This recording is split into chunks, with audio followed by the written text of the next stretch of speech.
Hi there, I'm Gloria Makarenko, and today we're going to take a good look at the land around us and think about what we grow, who we know, and why we're here. This is Our Vancouver.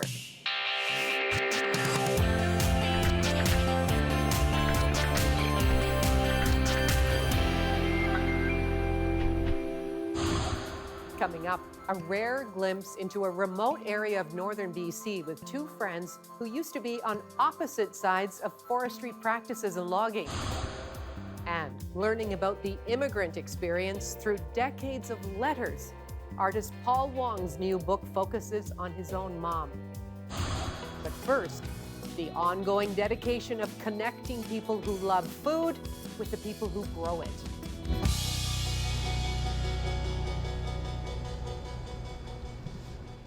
You know, this year I am honored to be emceeing an event that celebrates local food and also celebrates the people who grow it. The Feast of Fields fundraiser is online this year, and money from the silent auction and the sale of the chef boxes full of local ingredients, it goes to support programs operated by farm folk, city folk. And David Katzel is the BC Seed Security Program Manager with Farm Folk, City Folk. David, hello there. You're on a farm right now. I am. I'm on our research and education seed farm out in Abbotsford. It looks lovely there. So let's talk about this virtual fundraiser this year. I mean, a lot of events have had to go online, but why would you say it's still important to stay connected for this cause? Well, I mean, we've stayed connected through all of our programming through virtual connections. And most of our programming, in some ways, we've actually able to reach more people than we have in the past. So for seed training and teaching people about seeds and the importance of seeds, we've had great online engagement. I think it's important because this is essential work. It's become, during these last few years, I think more important on most people's radar. And we unfortunately, the one event that probably isn't as well supported in these days, probably due to people burning out a little bit from Zoom type events, is our Feast of Field event. We really felt last year we had to not do the event, and we felt very much like we really wanted to deliver something this year to people, and so we've come up with this great version of it that normally would be along a whole lot of people out in a field, and it's a very different event this year. So it's been a bit more challenging to get people involved, but we still do have a silent auction online, and any of the money that goes to that goes to support all of our programs. Okay, all of your programs like what? Oh, we run programs, we run quite a few programs for farmers on a number of different issues. So at the beginning of COVID, when farm sales suddenly dropped, we started a program helping farmers work on CSA programs so that they could shift some of their sales maybe from restaurants to CSAs, which became extremely popular in 2019 and 2020. All of the programs that I work with are seed-related programs. So we have farmers doing collaborative seed breeding work together, seed trials together, and just more farmers learning how to grow seeds. And then we have programs for the public as well. And gardening became a very popular activity over the last couple of years. And we've had a lot of people reaching out to learn about seeds, to find out where to access seeds, and to learn about saving them as well. So I know so many first-time gardeners who got the seeds planted, are just enjoying the bounty right now and are so proud of what they've done. So thank you very much for your guidance on that front as well. How is the seed supply? Well, seeds are very giving. We're lucky that one seed in most of plants produces thousands. And over the last few years, we have had an increase in BC farmers who are growing seeds. So the supply has been increasing. However, the supply a couple of years ago, or the demand for the supply, went up something like 300%, which is more than anybody could have expected. The demand seems to have come down a little bit by now. And I think the supply is going to be okay. But again, most of our seeds come from out of province, and that's something we'd like to keep working on to change. Yes, right. And there are supply chain issues on so many fronts. So you're talking about all the new farmers, people that were spending more time at home and saying, let's take advantage of that and let's plant some food. How do you see this level of interest being maintained, I guess? We're not through the pandemic yet, but if and when it ends, what do you think? Yeah, so I mean, this work's always been important to us. We've always known that it's important. It's something we need to work on. When COVID hit and the pandemic hit, it became really important for lots of other people. But the interest has been steadily increasing over the years, regardless of COVID. COVID just did, we're all used to these kinds of curves, and that's what COVID did to the interest in people getting out and gardening in their backyards. And again, same thing, we've increased the interest of farmers' interest in saving seeds over the years. And I think COVID accelerated that because they saw that it was important to be part of that solution of a sustainable seed system. And what about for you personally? Why is this something that's important to you? Well, I've always been interested in sustainability and understanding the loops and the system and where your inputs and outputs are. So for me, seeds has always been a really important part to gardening. If I don't have seeds, I can't have a garden. And I like to know, I don't need to do everything, but I like to know that we as a society have the collective ability to do so. And when seed production is in the hands of a few and not in the general population, it makes me a little nervous. So it makes me feel a lot more secure knowing that there's lots of people doing this work. Nice. David, thank you so much. All the best with the fundraiser, and thanks for this little window into the world of farm folk, city folk. Okay, thank you. Hello, this is Marie-Noël, and this is my Vancouver.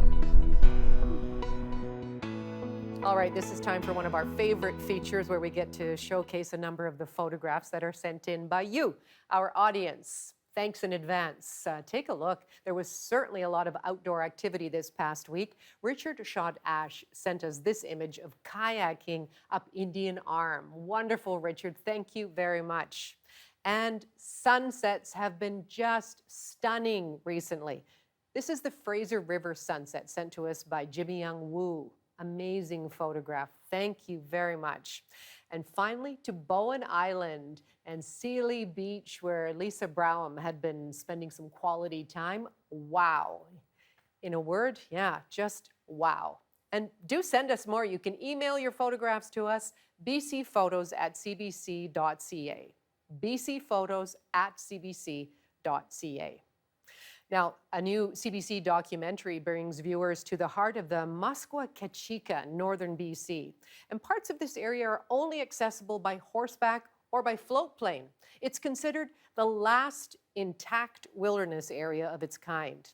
So the film, In the Land of Dreamers, follows two unlikely allies and friends. One is an Indigenous photographer and filmmaker, and the other, a logger turned environmentalist. Just watch.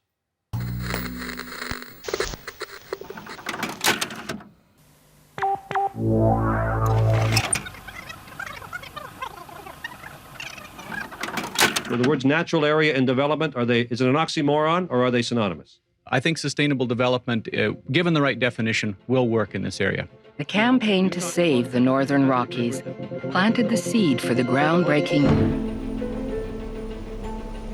I don't think enough people realize that there is still a place that's just as wild as it has always been, right here in British Columbia.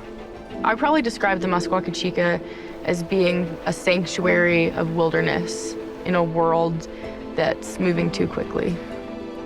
There's nothing really left that's like it. To me, it's my home, it's my backyard, it's a place that I feel most at home and most at peace in. To us, it's a dynamic place that we have created a culture in, where we've created history, where we've lived our lives. And we've used that area for thousands and thousands of years, and we continue to use those lands.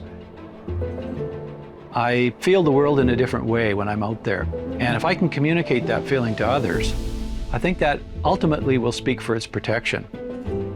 It's big enough that if you put one end of it on Vancouver, the other end would pretty much reach Prince George. That's the kind of scale we're talking about. You can travel the world and you will never find these unroaded stretches of wilderness. The Muskoka-Chika has more large wildlife in greater abundance than anywhere else in North America. Caribou will run right up to the horses. Grizzly bears will sit there on the side hill and chew their grass and watch you.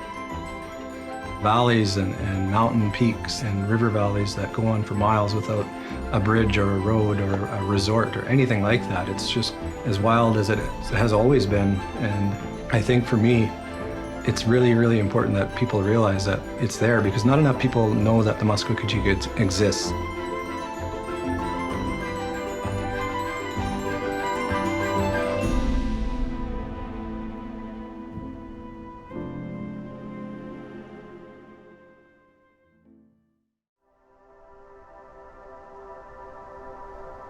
When I'm out in the Muskoka-Chika at the head of the pack string and we come up over a remote pass, and there laid out before us, as far as you can see, is a sea of mountains.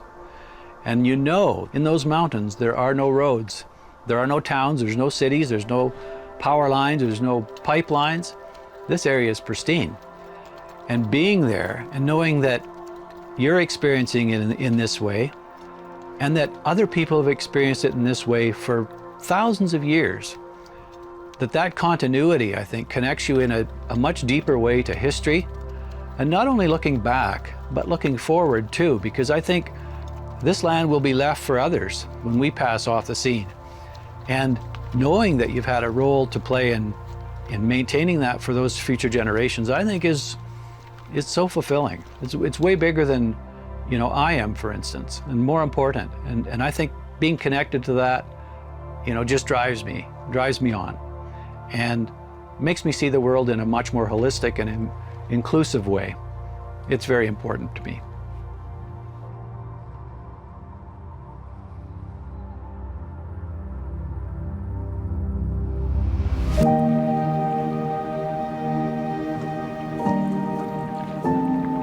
I consider myself very lucky to have grown up in the Muskoka-Chika. My father was able to, when we had the time, you know, fish out of pristine rivers and enjoy the Muskoka-Chika for what it really is. And as I know the case for a lot of our people, not only Indigenous but non-Indigenous in the North, that's our way of life. You know, bringing our children and our families into these wild areas that are at our doorstep. And when we do that, it makes us feel whole, it makes us feel grounded. It always brings us back to a more simple state. And that's the plan, and that always is the plan. You develop these habits of going into the wild and, you know, escaping from our modern realities. And I just want my children and my children's children beyond that to be able to have that experience.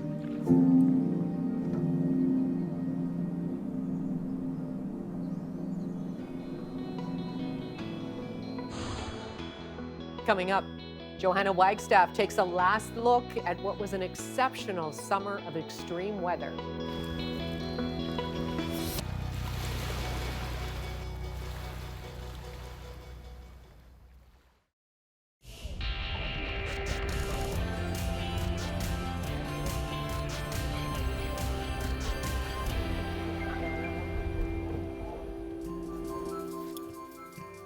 The summer heat of 2021 will go down in the history books for Western Canada. June and July brought days above 30 degrees Celsius, nighttime temperatures above 20. All-time records are broken across British Columbia, where, of course, the village of Lytton recorded the hottest temperature in Canadian history at 49.6 degrees, before burning to the ground as wildfires swept through the small town. And the BC coroner has confirmed that 569 people died as a result of the extreme heat at the end of June. Environment and Climate Change Canada has added up some of the other extremes, though. Check out this. Kamloops normally sees 33 days above 30 degrees. This year, 52. And the city had 5 days in June above 40 degrees Celsius, which has never been documented in its 143 record history. Vancouver, 4 days above 30 degrees in June and July, a taste of our future, with numbers that are expected to double in the decades ahead with climate change. For most people, this summer will not soon be forgotten. Where were you and how did you get through the heat dome of 2021 will be a marker for decades to come. Of course, the heat wasn't the only big summer weather story for the West, which suffered a crippling drought. Crops struggled right across the prairies due to the lack of rain coupled with intense heat. Canadians east of Saskatchewan were feeling it too this summer. Winnipeg had 34 days above 30. Normally, they only see 13. Thunder Bay had 18 days where the temperature was above 30. They normally would see 6. And Toronto, normally about 4 days come in at 30 degrees Celsius.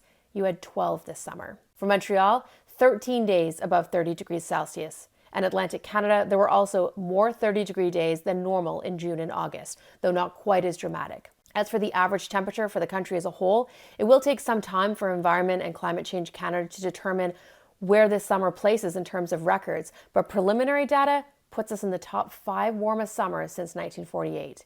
And with a warming climate, it's predicted that parts of Canada will experience more frequent heat waves.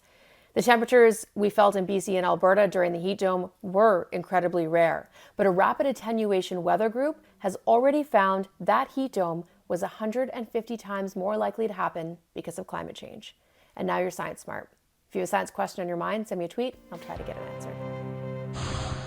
Johanna, thanks very much. You are watching Our Vancouver. I'm Gloria Macarenko. Well, our next guest has been dedicated to detailing the journey of immigrants from China for decades in many art forms, including film and photography. And his latest work includes a very personal story after finding letters written to his mother over the years. Paul Wong's book, Occupying Chinatown, is being released this weekend, and Paul Wong is with us now. Hello there, so good to see you. Hello from Vancouver, Chinatown. We're at my studio here. Nice to be speaking with you. I know you've got some very interesting pieces on that on the shelves behind you too. But I'm looking right at you here, Paul. Now, in this book, you introduce us to your mother. Who was Sukfang Wong? Susan Sukfang Wong, immigrated here in 1949. She had married my father, really as a mail order bride. He came over from Canada to marry her in Hong Kong. But the story goes is that she actually fainted when he arrived to meet her in Hong Kong because he had been sending photographs of him as a much younger man. As it turned out, he was 30 years older than my mother. Oh my, that's duplicitous. That's duplicitous. So as you delve into your mother's past then, where do the letters come into play? Where did you find them? Well, starting like around 2012, when my mother was, experiencing progressive Alzheimer's, I was really doing a lot of recording and observations of her and listening and watching to the idea of, what is being lost here and what is being forgotten. And, I did try to do a lot of recording and a lot of listening, but somewhat later, years later, I discovered these 900 letters written to my mother in her bedroom. These 900 letters really struck me. They were written to her from mostly relatives in mainland China, in southern China. And of course, these are letters written to her, and her voice is not necessarily in them. So I was really struck by, again, that silence. But yet, reading these letters, you filled in what was missing, or what you thought was missing, which is her voice. Interesting, again, from different perspectives. And when you look at this collection, and it's amazing, you've got 900 letters, but what does this collection of letters tell you about your mother's experience moving here, maintaining ties back home? She was the only one of 8 siblings to get a chance to come to these shores before the communist lockdown. She came from a bourgeois family, a landowner, a business family, in a very, very small village in southern China. And I guess the journey of reading these letters over the decades is you get to really um, see and feel for the people writing to her and their hopes and dreams. Their hopes and dreams really laid with her here in Canada. Oh my, that's a lot of pressure on her with so much expectation, I guess, from back home. So ultimately, Paul, how did you decide to put all of this into a book? There's the letters, the history, but your art as well as essays. You know, organizing and first of all, seeing and sorting and organizing these letters into various kinds of piles and stacks. First of all, I can't read or write. So to me, visually, these letters were fascinating. Um, just these thin pieces of paper in little envelopes or those aerograms that you fold. So a lot of times I would just hold up and really look and smell and unfold and these pieces of rice paper, this parchment, scraps of a very fine, lightweight paper. So the idea of working with paper and making a book with some of these letters, I mean, that was kind of the inspiration. Is you know the idea of old school paper. So I really wanted to make, as it turned out, a very beautiful book. And you did that. It is a very beautiful book. And interesting that you were working on this while you were an artist in residence at the Dr. Sun Yat-sen Chinese Garden. How did just being there impact your creative process? In 2018, at the simultaneously with a year-long residency at Dr. Sun Yat-sen Gardens, I also moved into my Chinatown studio, which is on Kiefer Street, 5 minutes from the garden. So working with these materials and the history kind of disappearing Chinatown, and certainly thinking about the Paws, the women of my mother's generation, and being really site-specific, right back in the neighborhood, right back on the streets of Chinatown, really added to the research and development and the feel, and really kind of what the work was talking about and who I was trying to share it with, which is very much a sort of a very lost and very thin Chinese Canadian history. What do you think your mother would think of your book? Oh, she would love it. I think that all mothers would be proud of their children's accomplishments, but certainly she was never shy about wanting to share her stories, and her her story is really reflects not just her, but the thousands of women of her generation. It's interesting that you talk about putting this all together with the backdrop of Vancouver's Chinatown, and certainly the future of Chinatown is a hot topic these days, just how to maintain the history going forward there. What would you like to see happen in Chinatown to honor its past? Well, I sit here looking out, at a disappearing Chinatown. I look down, there's yet another shop that's closed down last week. I'm sitting at a very interesting time of what was, and we don't know what it's going to become. But I think definitely projects like this that presents some life, some backdrop, some history, and stories of everyday life of people like my mother and her generation, people like myself, I think contributes to what was and what's being lost when we don't look after our neighborhoods and our histories. Paul, thank you so much. I'm so glad that you are in that picture when we talk about the Chinatown today. Congratulations on a beautiful work. Thanks, Gloria. This is our Vancouver.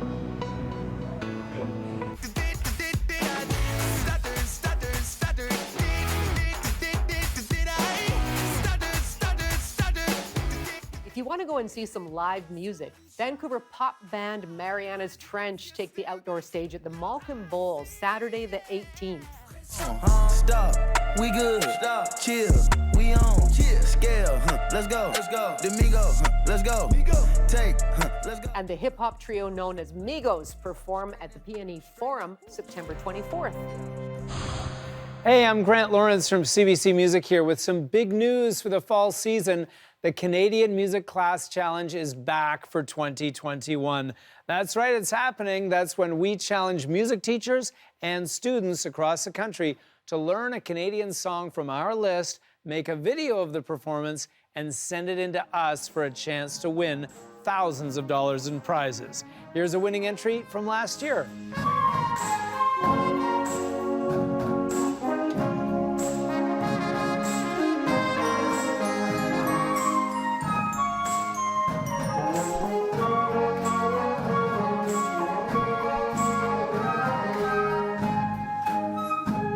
Did you recognize that tune? That is Alanis Morissette's hit, Hand in My Pocket, as performed by Orchard Park Secondary in Stony Creek, Ontario. Last year, they won $3,000 worth of new musical instruments and a framed plaque for that rendition.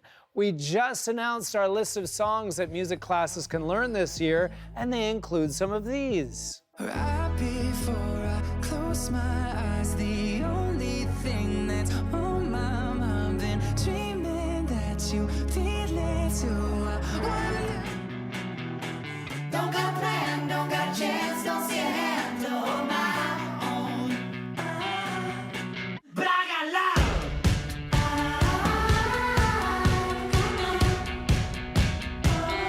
So I've been waiting for that soul.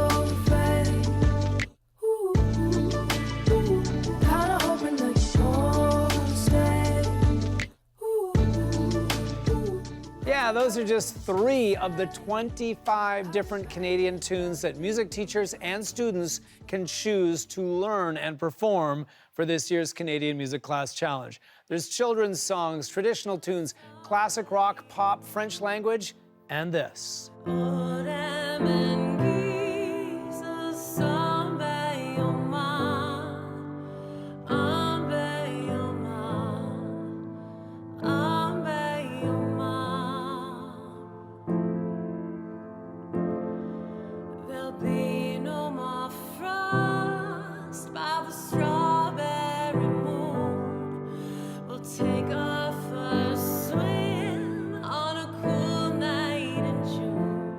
Yes, that's Tara Williamson with Strawberry Moon, Ode Mengises.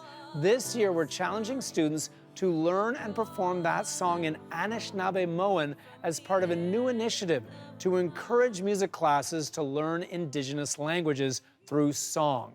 One of our prizes this year will be awarded to the best performance of Ode Mengises' Strawberry Moon. For all the details on this year's Canadian Music Class Challenge and how to register your class right now, head to cbc.ca/musicclass. Video submissions begin in October. Our winners will be announced at the end of the year. I'm Grant Lawrence. Keep Canadian music classes alive, and I'll check in with you again soon.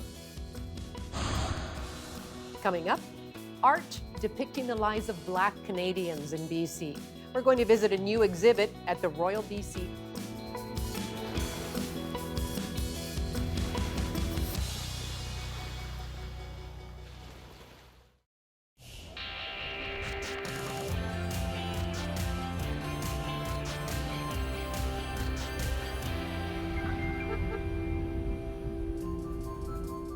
You are watching Our Vancouver. I'm Gloria Makarenko.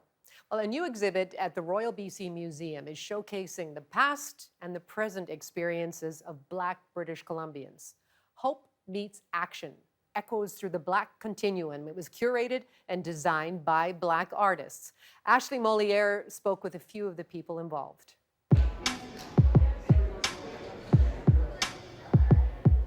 A lot of Black people don't even know this history, right? So when you bring a 5-year-old, a 10, a 12-year-old Black kids to see this, it gives them pride, to know about the legacy, the rich legacy that the Black pioneers left here in this province. So when people come to visit, they will be able to see monitors, TV monitors with interviewing current Black people from the community. There is a lot of artwork. There's photography. You can see a lot of photography. You can see a lot of beautiful writing, beautiful font.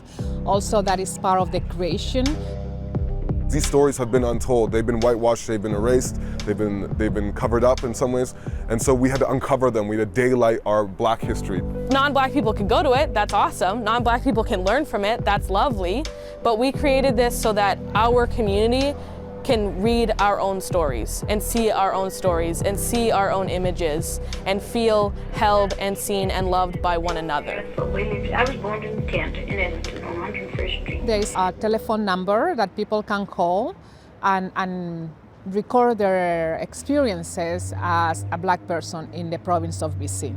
I think that us telling our own stories is so important because nobody else knows our stories the way we do, and I think when we have people speaking for us rather than us speaking for ourselves, it's just adding to that disempowerment and adding to this feeling of voicelessness that I know so many Black folks feel. This exhibition shows not only the suffering but also the ways in which we've resisted, and not resisted just to survive, but resisted to feel joy and to feel love and to feel kindness and community with one another. Our contributions, our ongoing living history, our connections to our ancestors in a place that has been hostile to us, and yet we have persevered and asserted our Black belonging. That's one of the main messages of this exhibition, is that Blackness is a continuum. It's not an ending point, it's not a starting point, it continues. Ashley, thank you so much for that story. Now, a Tlingit grandmother in the Yukon is getting worldwide attention for her famous bannock. It was back in 2016. Teresa Ward started selling bannock at events around the territory to help make ends meet. Well, it's now 5 years later, and as Gordon Loverin tells us, she has taken Indigenous food to one of the largest online marketplaces in the world. They say Teresa Ward's bannock is one of the best. Now it's a cash generator. And with Amazon on board, millions from around the world will be able to eat a Yukon Indigenous food staple. But it had a humble beginning, an idea. It might be something really cool, and having it in our stores in the Yukon, an Indigenous food into the stores. And we've got so many cultural foods in the stores, but no First Nations foods. So she created a brown paper bag version of her bannock and peddled it to stores throughout the Yukon. Then she joined a startup boot camp offered by Yukon Struck. 3 months later, with help from a local marketing and branding company, she caught the eye of Amazon. Having a sales agent that works with me through Amazon is really going to be helpful for me, because it's so big that it's really hard to even know what to do on there. Bannock has been an Indigenous staple ever since flour, salt, sugar, and baking powder were introduced by incoming miners looking for gold. Telling the story of it, and Teresa Ward fell to another startup company, Shikap Media. Filmmaker Nishka Pajor says both parties knew how important the story is behind the product. It's awesome to see people starting business in the Yukon and being successful. Each story is different. Every story is different. Every story is pretty much amazing. They start small, they start in their kitchens, they start in their homes, and then they explode. As part of the marketing, Yukon Bannock is made by Grandma Teresa. It's a nickname she had since childhood growing up in Carcross. She says her success is a product of many Yukon companies working together, and she's thankful for that. However, she also says success has to come from within. It's really all about you. If you want to do it, you can do it. And it's just a lot of hard work and a lot of weekends, a lot of night times, a lot of learning, a lot of training, so it's really being committed to it. Gordon Loverin, CBC News, Whitehorse. Now, if you got out for a swim recently, maybe you were in the company of some four-legged friends, some who were just learning to get used to the water themselves. let's take you to a dog's swimming lesson. My name is Ed Light. I'm owner-operator here at Dog Swim Vancouver. We have the doggy daycare in the back, so if you hear barking, my apologies. And then we also have the pool here that we use both for one-to-one rec and one-to-one therapy swims. And then we also use it for group rec swims as well later on in the evenings. It's up to the dog owners as what the dog owners want the goals for their particular dog. So for example, here with baby girl, 13 years old, arthritic hips. So once a week, baby girl comes for a half-day daycare plus a one-to-one swim just to get the exercise, to get the mobility going in the hip joints. And we do some weight loss programs for their dogs as well. It all depends on what the dog owners want for the goal for their dogs. Yes! Oh, good boy. I've always loved to paddleboard, and I've always wanted to have a dog and we can paddleboard together. So as soon as I got Alfie, I thought it's time for him to take a dog swim class. It wasn't that much training, but just getting him to be familiar with the water and with us like around him. So we went paddleboarding, and he was really, really good with swimming and being on board. The classes is more for fun, for him to exercise and just be used to the water even more. Good job! So this is a good way to introduce them to water so they're not afraid. Some dog owners have dogs that just come out of surgery, so they come for the therapy swims there. But then we also have dogs that are only 5 months old and that we're just introducing them through the water so they don't become afraid of water.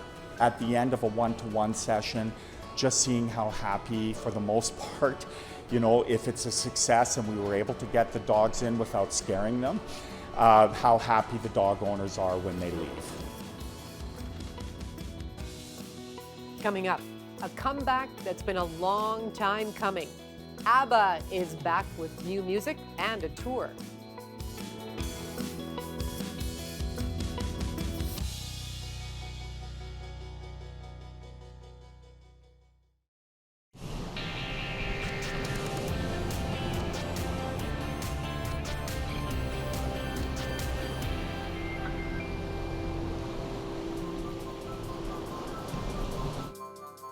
Hi, welcome back to Our Vancouver. I'm Gloria Makarenko. Well, here they go again. After 40 years, ABBA is reuniting. They've got a new album. They're putting out a series of concerts with a little bit of a modern twist, too. As Chris Brown tells us, fans are very excited about the group's return. Dancing queens and ABBA fans everywhere had been teased a reunion of Bjorn, Benny, Frida, and Agneta could happen, but then nothing for years, until today.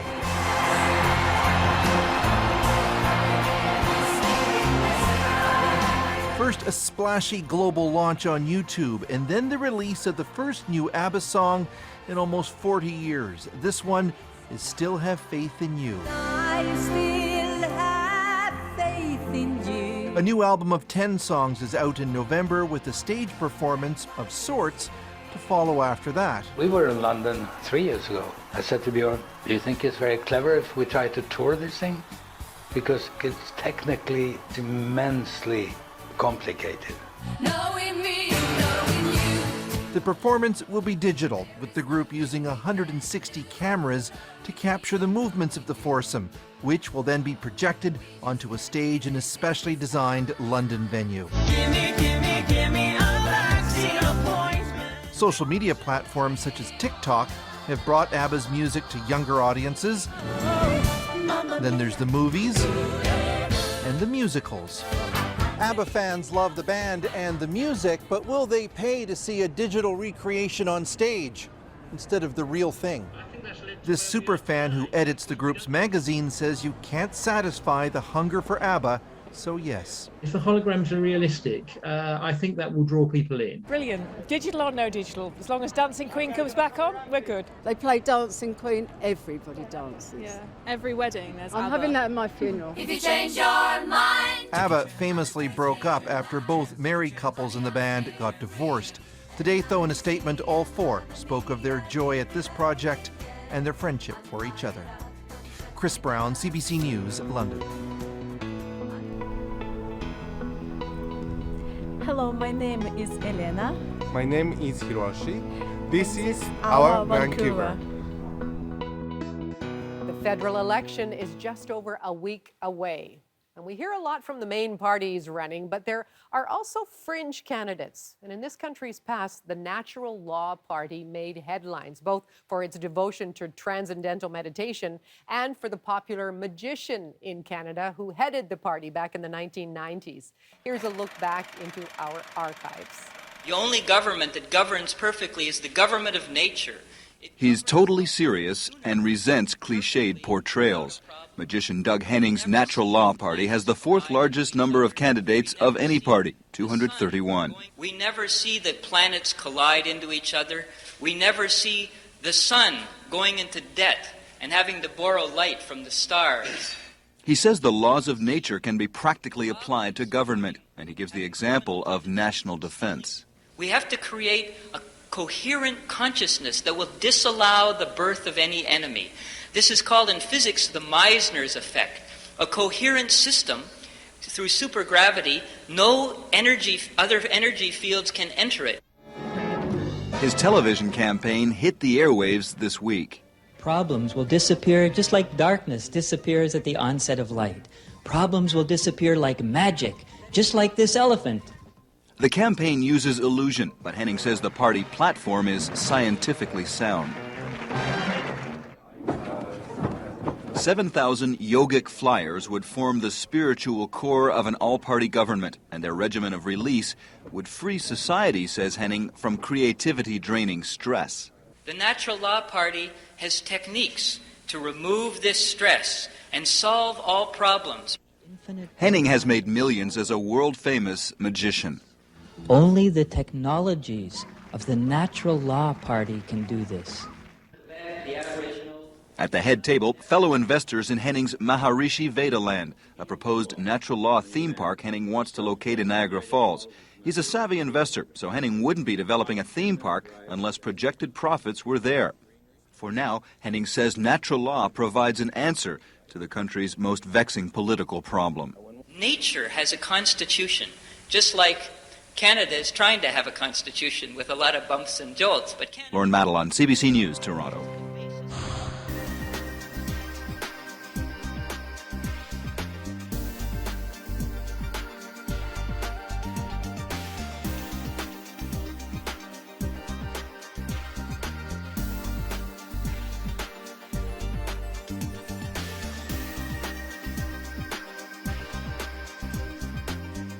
I wanted elements of nostalgia and elements of romance in it. I wanted warmth in it and love and joy in it, you know. So even if someone isn't necessarily from Punjab and they look at it, they'll find all those elements in the mural.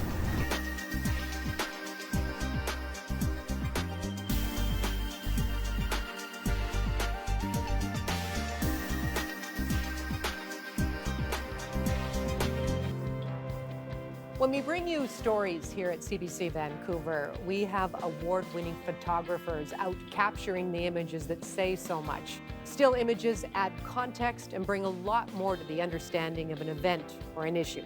Here are some of the latest from what was happening this past week. And that's all for our Vancouver for this week.